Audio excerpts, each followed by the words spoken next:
Assalamualaikum warahmatullahi wabarakatuh. Selamat datang di program KMMI Universitas Semarang pada course Transformasi Digital.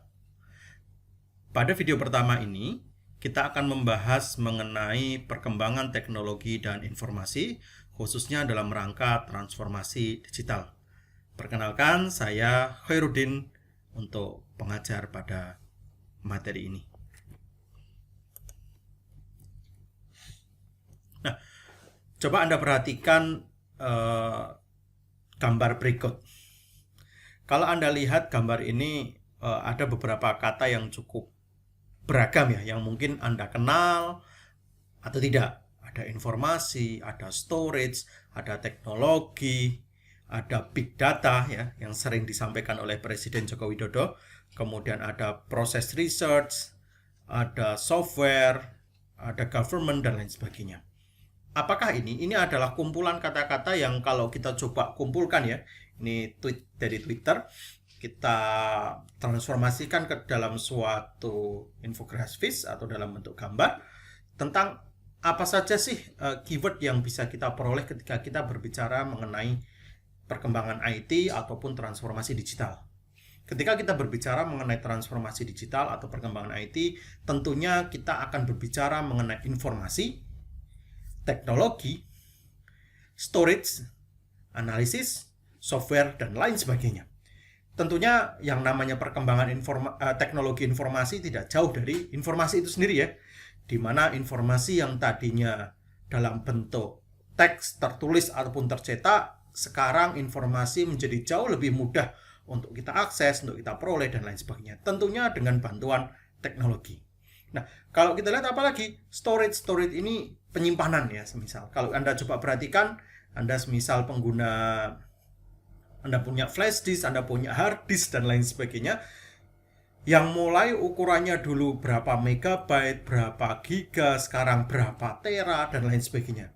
Paling gampang lagi kalau mungkin kita berbicara berkenaan dengan gambar. Gambar dulu ada yang berapa kilobyte, sekarang sudah megabyte, kemudian puluhan mega, dan lain sebagainya. Nah, hal ini mengakibatkan apa nanti korelasinya ke big data. Big data berarti kalau kita lihat secara harfiah, gitu ya, secara etimologi, secara bahasa, berarti data yang besar. Nah, era transformasi digital ini kita berbicara mengenai data yang jumlahnya sangat banyak. Coba Anda bayangkan, kalau dalam satu hari orang melakukan upload gambar di Instagram. Berapa sih orang yang upload di Instagram? User Instagram itu ratusan juta. Bayangkan kalau ratusan juta orang itu dalam satu hari upload satu gambar. Satu gambar katakan paling kecil 1 megabyte. Berarti 1 megabyte kali 1 juta orang. Luar biasa informasi atau gambar dan sebagainya. Atau mungkin dalam bentuk video. Coba Anda perhatikan video yang diupload di YouTube setiap harinya. Ada videonya Raffi Ahmad, kemudian videonya Deddy Corbuzier, ada videonya siapa lagi? Atta Halilintar, atau video bahkan Kemendikbud dan lain sebagainya. Seluruh data setiap hari, setiap detik terus bertambah.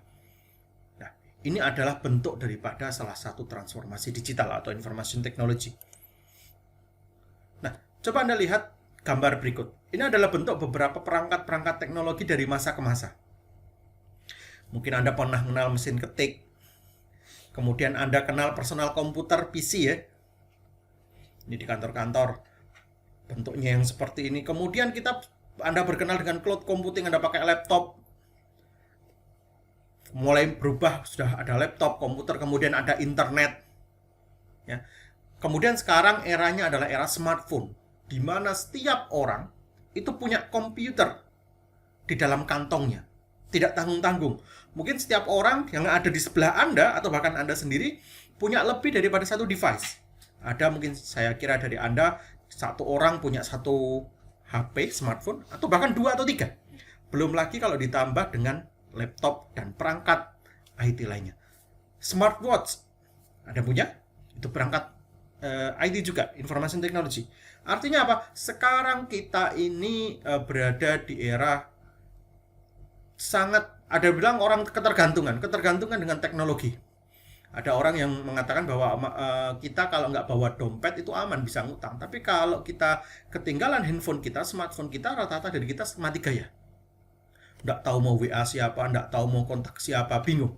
Nah, ini adalah bentuk daripada transformasi digital atau perkembangan IT. Imbasnya apa? Imbasnya berarti susunan tata kehidupan kita atau pola hidup kita itu berubah.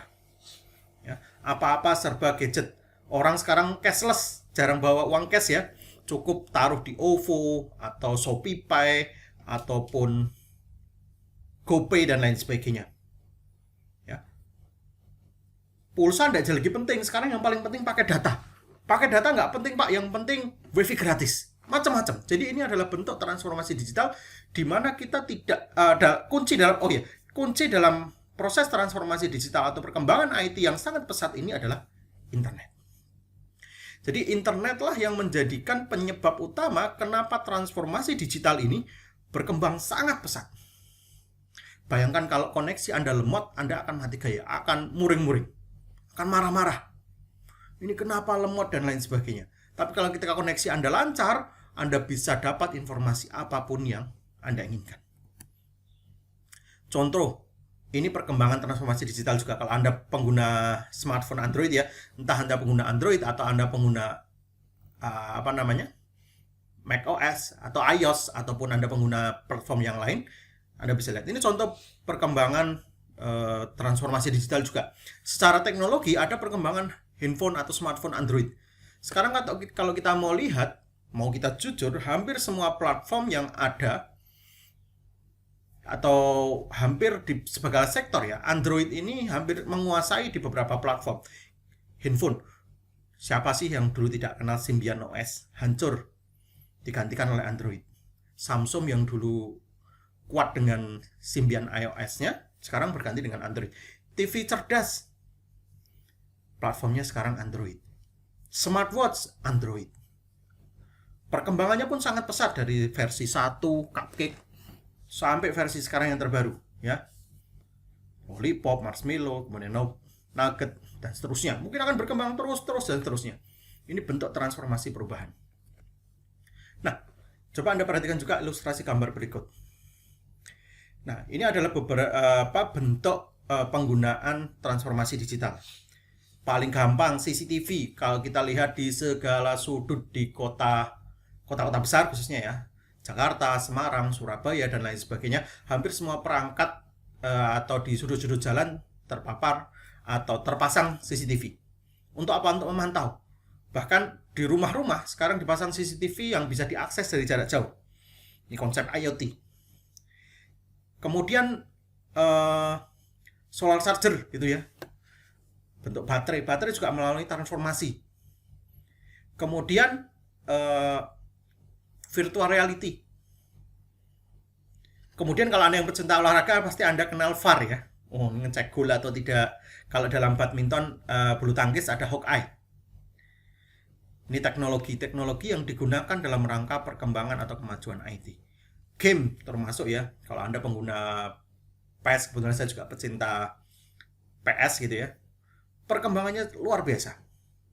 Artinya bentuk teknologi sekarang mengarah ke apa? Internet of Things, di mana kita bisa mengakses seluruh perangkat yang kita punya, device yang kita punya dari jarak jauh. Kita bisa controlling. Anda bisa mematikan lampu dari jarak jauh. Kemudian bahkan yang terakhir kalau kita lihat promo suatu produk mobil, kalau tidak salah Wuling, saya pernah nonton di channel YouTube, kita bisa menyalakan mobil kita. Saya lagi tugas di Jakarta. Saya bisa nyalakan mobil saya yang ada di Semarang lewat smartphone tentunya. Mobil saya terkonek internet. Saya bisa melakukan starting atau memanaskan mobil ya, supaya akinya nggak soak atau nggak mati, nggak rusak. Bisa. Nah, ini adalah konsep Internet of Things, mana kita punya akses ke device yang kita punya, ke alat yang kita punya dari jarak jauh. Nah, di dalam course kali ini transformasi digital, nanti kita akan bertemu atau berkenalan dengan produk Office, yaitu Office 365. Office 365 ini adalah wujud daripada transformasi digital di bidang IT ya, di mana Office menggunakan atau menjadikan satu seluruh produk yang di bawah Office. Ada Word, Excel, PowerPoint, dan lain sebagainya yang di Office 365 ini seluruh produk yang dimiliki oleh Office bisa Anda gunakan tanpa harus Anda install ke dalam device Anda. Cukup Anda akses office.com, nanti Anda bisa akses seluruh informasi atau seluruh aplikasi yang disediakan oleh Office. Tentunya tergantung package yang Anda miliki. Nah, untuk peserta kurs transformasi digital nanti akan mendapatkan akun Office 365 dari kami, dari Universitas Semarang, untuk digunakan mengakses seluruh aplikasi yang sudah dilanggan atau sesuai dengan package yang dilanggan oleh Universitas Semarang. Nanti kita akan bahas pada pertemuan-pertemuan selanjutnya tentang detail-detail aplikasi apa saja yang paling tidak bisa menunjang Anda, baik sebagai mahasiswa ataupun setelah Anda lulus nanti atau Anda berkarir di dalam dunia kerja. Nah, tadi kita sudah berbicara panjang kali lebar tentang bentuk-bentuk transformasi digital ataupun teknologi, perkembangan teknologi yang ada. Nah, sekarang coba kita tarik mundur ke belakang agak jauh ini. Kita mencoba untuk memahami apa sih teknologi itu. Nah, teknologi itu adalah sebagai benda atau objek, bahan, dan wujud yang jelas-jelas berbeda dengan manusia. Ya. Ada yang bilang bahwa teknologi itu metode ilmiah untuk mencapai tujuan praktis ilmu pengetahuan terapan.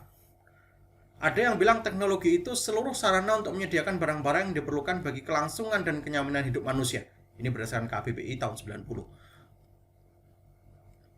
Nah, lalu bertransformasi, berubah. Kita coba lihat, apa definisi teknologi? Teknologi itu adalah pengembangan dan aplikasi dari alat, mesin, material, dan proses yang dapat membantu menyelesaikan masalah manusia. Teknologi pada prinsipnya adalah suatu tool atau alat yang digunakan untuk membantu. Ingat ya, keywordnya membantu menyelesaikan masalah atau tugas manusia, bukan menggantikan.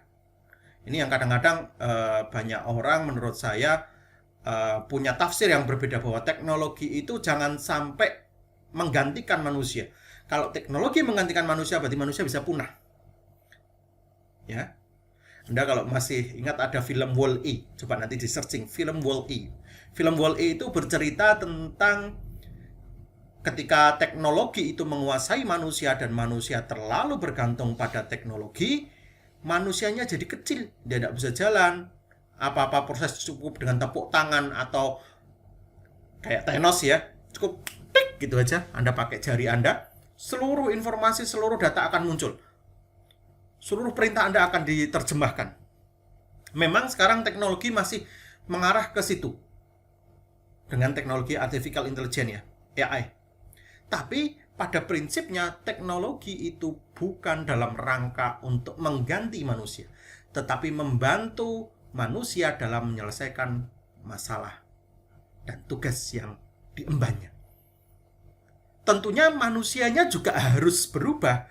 Untuk itulah transformasi digital itu, nanti kita coba bahas, konsepnya yang berubah bukan hanya teknologinya, tetapi manusianya juga harus punya pola pikir yang berbeda.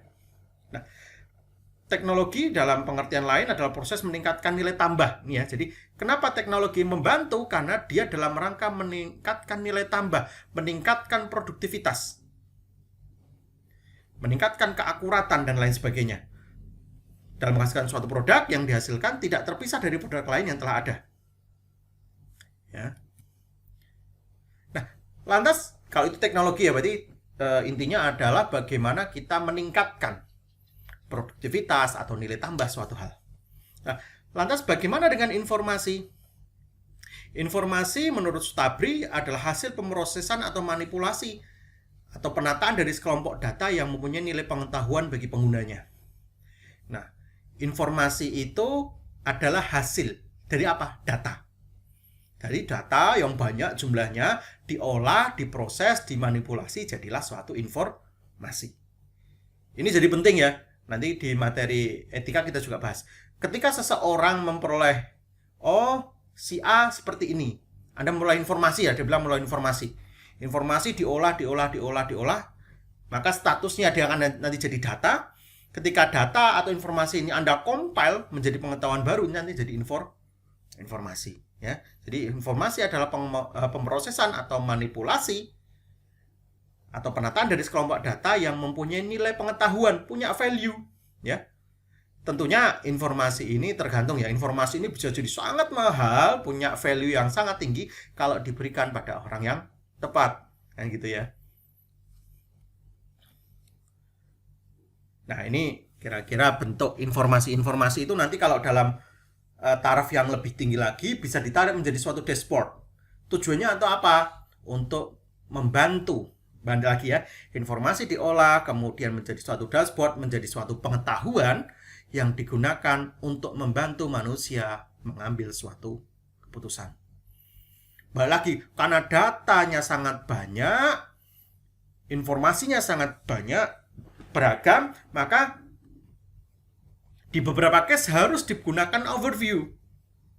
Nah, nanti Microsoft juga punya teknologi seperti ini.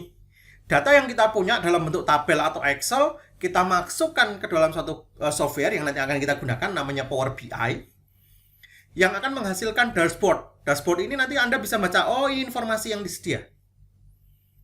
Dengan Power BI. Nanti kita akan belajar Power BI. Ya. Jadinya dashboard informasi, oh semisal penjualan bulan ini sekian, maka oh dalam bulan ini yang turun ini, yang naik ini, oh di sektor ini butuh penambahan dan lain sebagainya. Nah, itu bisa dilihat dari dashboard atau semua informasi ini. Nah, informasi adalah suatu pesan ucapan dari orang lain melalui komunikasi langsung atau tidak langsung ya. Jadi informasi itu bisa secara direct ataupun indirect, langsung atau tidak, yang memiliki makna dan manfaat yang dikumpulkan melalui beberapa serangkaian proses. Contoh, seorang ibu-ibu membeli sayuran di pasar, ternyata harganya naik. Kemudian pulang ke rumah dan memberitahukan ke ibu-ibu yang lain. Nah, ini biasanya kalau Anda lah sama, misal ada warung viral, sudah enak, murah, Anda sounding ke teman-teman yang lain. Jadinya informasi ya. Seorang pelajar yang bernama Nila membawa motor ke sekolah. Ketika sedang di jalan, Nila terkena razia polisi. Kemudian Nila melanjutkan sekolah dan memberitahu kepada teman-temannya bahwa di jalan yang dilewati ada razia polisi. Jadilah informasi. Oh, di sana ada razia. Oh, di sana warungnya enak, dan seterusnya. Ya. Nah, setelah tadi Anda atau kita belajar apa itu teknologi, apa itu informasi, bagaimana kalau ini digabungkan? Ya. Teknologi informasi adalah segala bentuk teknologi yang diterapkan untuk memproses dan mengirimkan informasi dalam bentuk elektronik. Ini kuncinya. Transmisi, mengirimkan, nanti Anda bicara komunikasi data, nanti akan ada materi komunikasi data sendiri, diterapkan untuk memproses dan mengirimkan. Jadi data dalam bentuknya apa? Elektronik. Data atau segala sesuatu yang dikirimkan dalam bentuk elektronik. Loh, segala sesuatu itu apa, Pak? Bisa dalam bentuk teks, bisa dalam bentuk image, bisa dalam bentuk voice, bisa juga dalam bentuk video, ya. Teknologi informasi tidak sekedar teknologi komputer, bukan ya. Jadi bukan hanya ini teknologi informasi, teknologi komputer, tidak. Tetapi juga mencakup teknologi komunikasi, ya, penyiaran, broadcasting, keuangan dan lain sebagainya. Jadi ada yang bilang bahwa teknologi informasi ini gabungan antara teknologi komputer dan teknologi komunikasi. Karena pada prinsipnya teknologi komputer diciptakan dalam rangka untuk mentransmisi atau mengirimkan informasi. Orang bikin video, saya bikin materi tentunya dalam rangka untuk memudahkan Anda atau memberi Anda informasi. Dalam bentuk apa? Ya ini teks. Ada teksnya, ada voice-nya, ada videonya. Nah, teknologi yang digunakan untuk mengolah, memproses, mendapatkan, menyusun, menyimpan, memanipulasi data dalam berbagai cara untuk menghasilkan informasi yang berkualitas. Ini bisa disebut sebagai teknologi informasi. Jadi kunci daripada teknologi informasi ini, bentuk pengirimannya adalah secara elektronik. Ya. WA itu bentuk teknologi informasi. Dari bentuk apa? Surat. Video call bentuk teknologi informasi dalam bentuk apa? Percakapan, ya. Nah, ini beberapa keyword yang bisa kita ambil ketika kita berbicara mengenai teknologi informasi. Teknologi informasi itu umumnya digunakan untuk merekod, mencatat ya. Mencatat data, mencatat kejadian, dan lain sebagainya. Setelah dicatat, maka dia disimpan. Setelah disimpan, dia diproses. Di proses ini bisa jadi diambil informasinya, diambil datanya, dan lain sebagainya. Yang nantinya setelah diproses ada informasi yang dikembalikan. Ya. Kemudian transmit, dikirim, kemudian diterima. Nah, di dalam teknologi informasi ini kalau nanti kita berbicara agak panjang, maka segala sesuatu yang terjadi lewat teknologi, lewat IT, lewat internet, semuanya itu tersimpan. Tersimpan di mana? Di storage, di media penyimpanan. Ya. Maka apapun yang kita ketik sekarang, apapun yang ditransmisikan sekarang, dikirimkan sekarang, Anda buat status di Instagram, kemudian Anda upload foto, Anda upload video di YouTube, dan lain sebagainya, semua akan terrecord di dalam database tentunya ya, database penyedia informasi atau penyedia aplikasi, di mana dalam waktu tertentu, semisal 10 tahun lagi, 5 tahun lagi, dan kapanpun itu bisa diambil kembali, di-retrieve. Ya. Entah untuk keperluan apapun, entah sebagai dokumentasi, bahkan bisa jadi barang bukti ya. Beberapa kasus kejahatan yang terjadi akhir-akhir ini karena apa? Karena orang nggak ngeh dengan perkembangan teknologi. Orang asal komen ke media sosial, orang asal upload apapun ya tanpa dia dicerna. Hasilnya apa? Apa yang dituliskan itu, apa yang diinformasikan itu kadang-kadang menimbulkan jadi hate speech, kemudian kadang-kadang juga menimbulkan informasi yang multitafsir atau hoax dan lain sebagainya. Untuk itu sangat bijak sekali, saya kira kita harus bijak dalam menggunakan teknologi informasi. Tentunya dalam bentuk aplikasi, apapun aplikasinya ya, bagi Anda yang suka sosial media dan lain sebagainya. Oke, saya kira itu untuk video yang pertama. Nanti kita akan lanjut dalam video yang selanjutnya. Terima kasih. Wassalamualaikum warahmatullahi wabarakatuh.